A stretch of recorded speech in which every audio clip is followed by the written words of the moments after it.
Welcome back to part two with our call with Austin McCulloh, talking about LinkedIn outreach and how to maximize your efforts when connecting with people through LinkedIn. And we'll pick up right where we left off. So enjoy, stick around, like, subscribe, and leave us a comment. All right, so next, once you figure out who you're reaching out to, you want to figure out what to actually say to them. So first things first, I know this sounds really obvious, but it's not about you when you're doing outreach. Keep your focus on the other person. I cannot tell you how many people I've worked with over the past few years who they'll say, I'm not getting meetings, and it's because they're too focused on what they're promoting. Like, I get it, you're excited. That's fine. That's perfectly fine. But the other person doesn't care. They want to know how you can help them. So always just make sure to focus on the other person. If you think it will help with credibility to mention what you do, like you have a really good fund or really good opportunity, you can quickly mention that. But then you need to bring the conversation back to why it's of interest to the other person that you're talking to. And then related to having conversations, ask open-ended questions. This is definitely something you have to get in the habit of. Like sometimes I'm better than other times of asking open-ended questions versus closed-ended and vice versa. But the best way to prospect on LinkedIn to get somebody to eventually get on a meeting with you is just to get them talking. Like I actually used to get annoyed when I would have a prospect send this like long paragraph because I was like, damn, that's more to respond to. But when they send a long paragraph, they're more invested in the conversation, so it's more likely to go somewhere. Plus, the more that they say, the more selling points there are when you do get on a call with them because they're giving you more information. So it really is a good thing. So just get them talking. Next, be casual. For whatever reason, a lot of people when they're doing LinkedIn outreach, I guess it's gotten better over the years, but some people think about their outreach like emailing. Like they try to say, the most obvious telltale sign is they'll try to put their name at the end. Like if I do a hyphen, thanks, Austin. Like you don't need to say that. It's your LinkedIn profile. The person that you're reaching out to can already see your name, so you don't need to overdo it there. Think of prospecting on LinkedIn or messaging people like texting your family member. Keep it really casual, not like emailing a coworker. And then I'll expand on it more on the next slide. But setting the tone with your outreach is really important. For years, we've heard that a bunch of follow-ups matters a lot. And given that I've practiced this a lot, follow-ups do matter a lot, but the context matters. So if you do outreach to somebody, don't do more than probably 4 or 5 follow-ups if they haven't responded yet. Because anything beyond that, it's waste of your time because you just seem annoying. So they're not going to respond because they've already tuned you out. And if they do respond, they're going to be pissed off. The only time where follow-ups really matter a lot is where somebody's engaged, which I'll get around to in this slide. I think you all can see this one, number 11. If they've already responded the first time, they've indicated some level of interest, but I'll hold off on that for now and just focus on this. So and your connection request message, which is the message you send with your invite, and the first follow-up message, that's where you set the tone. Okay. Try not to pitch right away. If you do, you'll come across too brash and salesy. And then if you're too vague, people wonder why you're reaching out. They'll feel like you're wasting their time. So if you're too direct or not direct enough, you'll piss them off. So you got to find that sweet spot. So in terms of setting the tone, the connection request, which we've already touched on some of this, it should hit on the relatability, just because when somebody sees your invite and the message come through, not only are they going to look at your profile most likely, but they're going to read the message. And so when they read the message, they need to think, oh, this is somebody I'd benefit from having in my network. What they said is actually somewhat relevant. Doesn't need to be the best message in the world, but try to personalize it as much as you can. And then what also helps is calling out the obvious. So one thing I tell our financial advisor clients is call out the fact that you're an advisor in the connection request message because there's some power to, and I don't know why, but when you call it out, it's like people almost gain respect for you for doing that because you're not trying to beat around the bush. I think that's why you're just being direct. And then in the first follow-up message after that, assuming that they don't respond and a conversation's happening from the connection request, um, do a no pressure pitch. So you can get pretty straight to the point of how you want to help them out, how you want to schedule a call, say why you want to schedule a call if you do. But always give them an easy out. So I always like to say no pressure. Feel free to tell me no, because then people feel like they have control. And people don't like to be sold to when they feel out of control of the process. Like those people, one thing that pisses me off a ton is when I'm responding to a message from somebody who's trying to sell me. They say, let's jump on a quick call. Like, first off, I hate calls. Joe actually knows that.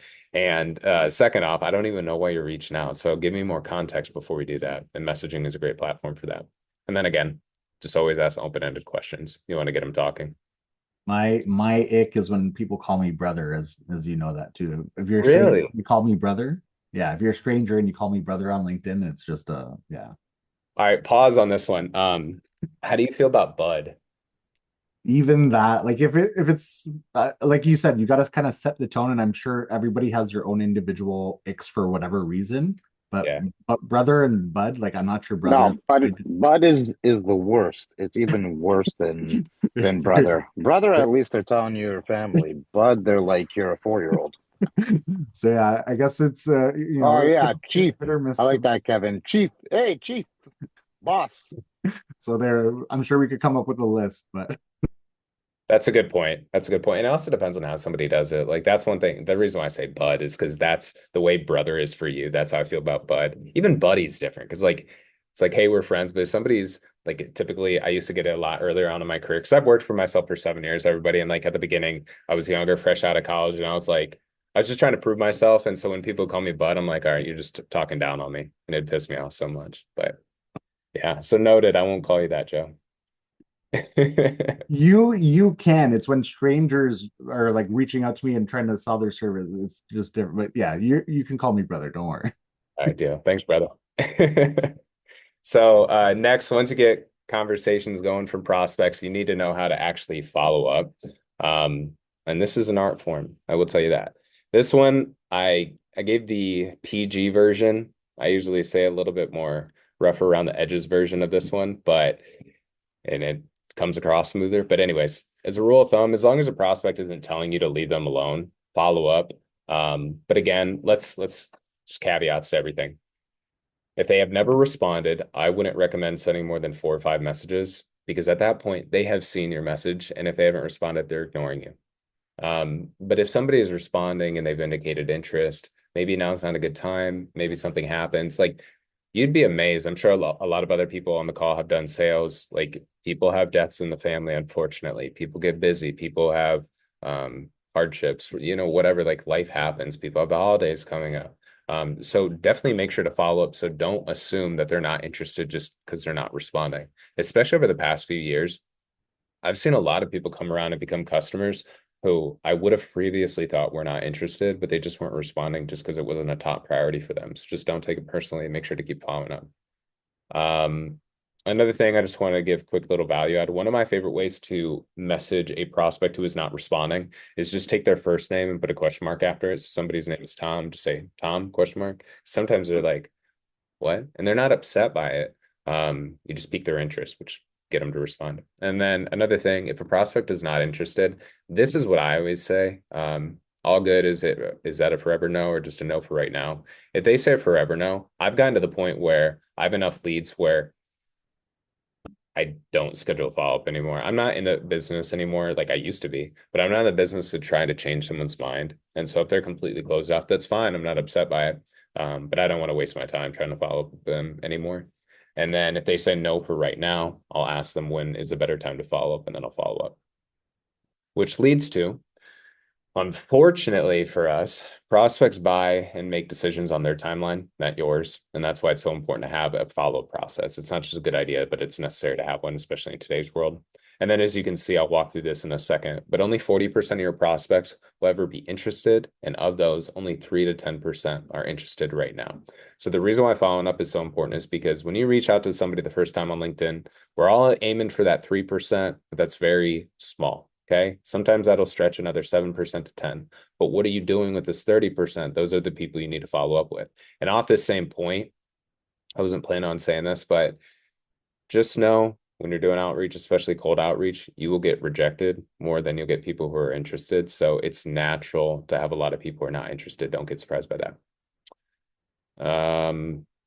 Next, and by the way, actually, I realized I was better on time than I realized. But this another thing is before starting your outreach, I actually thought about putting this at the beginning of the presentation, but not a big deal. Update your profile because like as I put here, you want to think about it in terms of what kind of first impression do you want your prospects to have when they first see you? Like, for example, I actually posted a job post. So I just hired somebody full-time for customer support, but I'm also hiring a couple full-time salespeople. And one person applied and they were, no joke, were holding up their cat in their profile picture. Look, that's fine, but that's not my style. And so I didn't even entertain reading through the resume, messaging them. And the person actually sent me a message, which normally would have impressed me. Um, but like you can have whatever brand you want. That's fine. Live your life however you want. That's perfectly fine. But keep in mind that people make assumptions and first impressions are really important.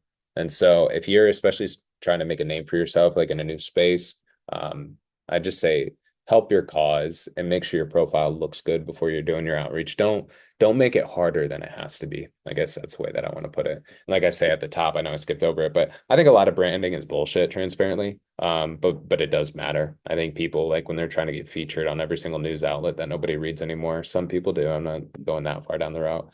But I think a lot of people have a business model super heavy on branding, and I just think a lot of it's overrated. Just be a good person, be honest, and you build a good brand over time. And then if you want to, I definitely do not have an expert LinkedIn profile, but I've worked on it a lot over the years. So if you want, always go scan through my profile on LinkedIn. It's easy to find. Just look up my name. I'm going to show a couple things here, and then looks like we might have a few minutes for Q&A, but I'm glad we walked through that sales nav example. If you want to get started, it's just in terms of seeing how we can help, book a call. I'll send this in the chat after. Pretty straightforward process. Obviously, we have a good sense of what works. Yeah, I'll just leave it at that. Here's some stuff you get. I don't want to bore you to death, so just read through that. You get to get screenshot, do whatever you want. Onboarding call, proven scripts, software, automates outreach, all pretty straightforward stuff. But this is one thing that I think you all like. So I want to end on this, and then I have a free resource in the next slide. This will take probably 2 minutes to go through, but pay attention because I know the messages are small.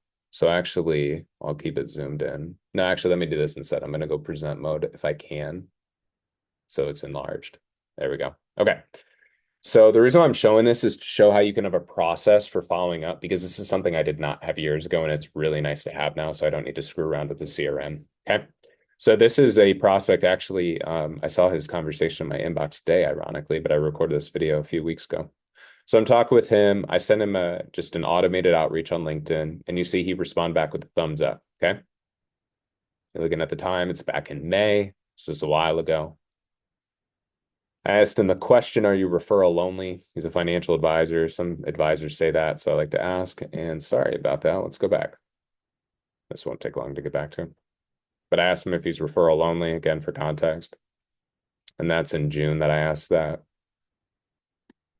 And he said, I'm open to ideas, linked to marketing options with my RA. So he's obviously receptive. So I'm like, great. This is a prospect we're spending time on. That's back in June. And then I messaged him. I said, good, how so? So I asked him a question. This is how prospecting goes. He didn't respond. And so I followed up. Then he didn't respond to that. So I followed up again. And notice I used the first name question mark. I didn't even do that intentionally. So I kept following up with someone who had already indicated interest. I wasn't getting pissed off. It's just part of the process. And before I show it below, I was using the set reminder feature here at the bottom, if you can see that. I know the line's cutting it off. But anyways, June all the way to the end of July, and I think he finally responds. Yeah. Working full marketing plan to meet business goals, compliance requirements. Now is not the time. I said, appreciate the update. When should I follow back? Follow back up, should I say? He said September. I can make that happen. I didn't follow up right in September. I followed up in October, and we're getting more towards the end. Everybody, don't worry. He goes, yeah, I'll hear you out. So I asked him a quick question. He says, yes. I sent my scheduling link. He booked a call. Great, great, great. Now, the reason why I want to get to the end of the video is we met, looks like sometime in October. Yep, that sounds about right. So notice I just populated the scheduled message. So what we're using here is scheduled message and setting a reminder. So after the call, I scheduled a message because he wasn't ready quite yet. He was a really good call, really good demo call, but he wanted to move forward, as you can see here, closer to December. So what I did is I typed out this message and scheduled it to send on November 10th, okay? And then since that will send, obviously we're now past November 10th, so that's sent. But then this is my favorite part, is right here what I'm showing you. November 13th, I had a reminder. Just because I scheduled a message doesn't mean he was going to respond. Actually, he hasn't responded quite yet. That's why I love this feature. And so on November 13th, that was due. So actually, when I was checking my inbox earlier today, I think I delayed that again. So I created another reminder. So what's nice about setting the reminder is prospects don't then slip through the cracks. And then lastly, another thing I'll point out is you can't see it, but it says quick response templates. So you can save your responses in the inbox. Like if somebody asks for your scheduling link, you can send that. The outreach playbook, which I'm about to show you on the next slide, you can just save that, shorten your time spent prospecting. So that's that. And then I will send this in the chat, a little playbook, which should be good for anybody who wanted to do outreach on LinkedIn. But any questions if we have time? If not, no worries. Yeah, just on the LinkedIn playbook, I think you've sent me the link already. I Cool. think I've shared it with a few people, or maybe shared it in the WhatsApp group. If not, I will share it in the WhatsApp group. So obviously it's a great resource. And yeah, obviously if anybody wants to get in touch with Austin, feel free to schedule a call with him. And we can, you guys could explore his services. But yeah, let's open the floor up to some quick Q&A if anybody has any questions.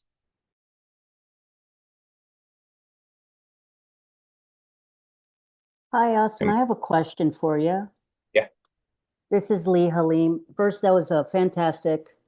I have a question for you. So you used a lot of words like buzzwords. Are there any buzzwords that we should not use, in our bio or in our description? And I know it's it depends answer, but you've been in the industry for a long time. So between us, what are some words we should not use where we're going to get filtered out? Well, if you're reaching out, I know you said on the profile, but don't say just checking in on a message. I like saying stuff like keep me posted. Instead of any thoughts, any ideas. Like my big theme with marketing is anything that seems like it's used a lot right now has become mainstream. And if it's mainstream, it's not as effective anymore because people tune you out. So it's not that it sounds awful, it's that people just, if they hear stuff too much, if they hear the same thing too much, they don't listen to it anymore. So I know that's not the best answer. It does depend, and especially on your profile, it depends on what you do for work, what you're focused on. But another thing is like, I know this is another BS answer, but like keep it authentic. So many people just put BS words, like make it true, don't just try to sound good, make it sound attractive to who you're reaching out to, what actually sounds relevant to them. Sorry, I couldn't be more specific, by the way. I know what you're getting at. No, that's great. I mean, it's a pretty big question. And Yeah. just one quick follow-up. So Yeah. let's assume someone's never been on LinkedIn or they haven't been on LinkedIn in a long time. I know it's changed in the past 10, 15 years. Could you Yeah. give any advice on what to do? I mean, like just some advice to have a really robust profile if you had to do it over again or, For the profile specifically, or like for building connections? let's say building connections. I would actually start to reach out to your existing network, people who you do know, to get connected with them on LinkedIn. Because the toughest time to get connections is when you're very new, because people see that you don't use your profile a lot. Nowadays, people are probably worried that it's a spam account. So you could do that. And there's also, let me show one thing on my profile. And by the way, Joe, I'm paying attention to the time. See right here, Grace. the verifications. You can get the verifications badge where you verify through submitting, I can't remember what it's called, but there's a service, Clear maybe. But you verify your LinkedIn account through LinkedIn, which obviously shows that you have a legitimate account and you're a real person. That's very helpful, Austin. Thank you so much. Of course. And actually, one other point with that, when you're on LinkedIn, you could probably upload your contacts from your phone, and it'll probably show you who you should connect with. So those are the people I would start with. Good questions. When it comes to wanting to grow your following, obviously posting and newsletters, there's a bunch of different ways that you can get your name out there or content out there. Is there a certain cadence to post, or what is one better than another, or is it not really dependent on that?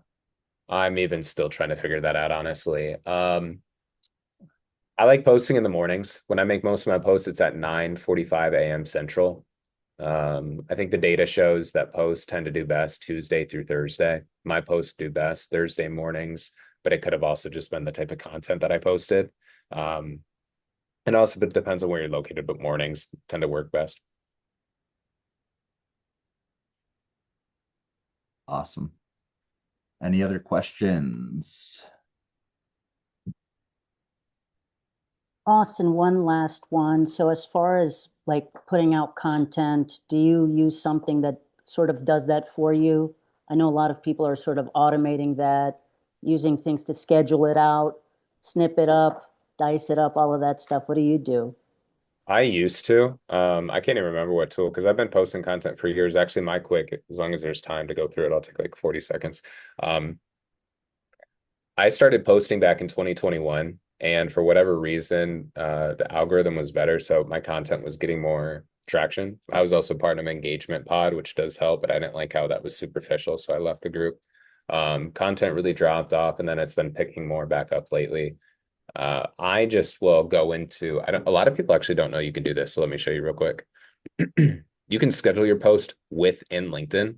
Actually, here, I'll show you what I was on a walk before this, and I was getting my steps in for the day, and I scheduled this. I like that GIF at the end. But anyways, I was writing this out and scheduled it for tomorrow. And so you can schedule a post within LinkedIn. And the reason why I started looking into that is, again, I can't remember what the platform was. It's on the tip of my tongue. But I was worried that was hurting engagement because I was worried that LinkedIn could pick up on the fact that I was using another service to post it. But now, really, I don't create a ton of content. Like you see, I only have 2 scheduled posts. One of them is a newsletter. That's one thing I am bullish on LinkedIn is the newsletter because it announces your newsletter to your entire network.